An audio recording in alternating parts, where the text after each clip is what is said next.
Governor Brown just signed new legislation that changes overtime rules for California farm workers. Now, critics argue the new law will hurt farm workers, not help them. News Channel 3's Keith Carls joins us live from Santa Maria. And Keith, you have local reaction. That's right, CJ. This new law will expand overtime pay for more than 825,000 farm and field workers in California.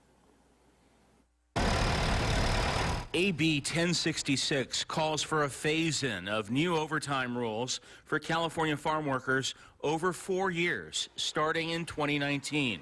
It will lower the current 10-hour-day threshold for overtime by a half an hour each year until it reaches the standard 8-hour day by the year 2022. It also phases in a 40-hour standard work week for the first time. Clients that are very happy that they're now being seen as entitled to the same conditions that all other workers are entitled to, and they're looking forward to being able to make a sustainable living wage and continue to give and live in the community that they've been in for so long.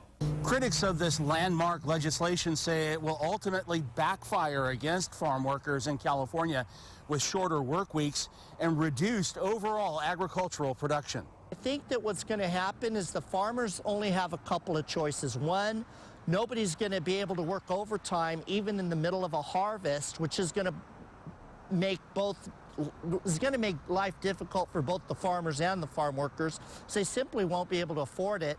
Two, this will push for mechanization.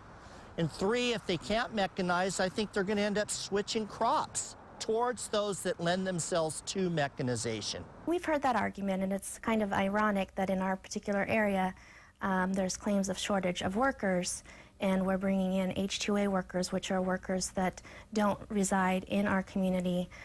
So to say that their hours will be reduced when in fact we do have a work shortage seems to be counterintuitive. Now, the governor can suspend these new overtime rules process, in fact, the process of phasing in the new overtime pay rules for up to 1 year at any time, depending on the current economic conditions in California. Live in the Santa Maria Valley, Keith Carls, News Channel 3.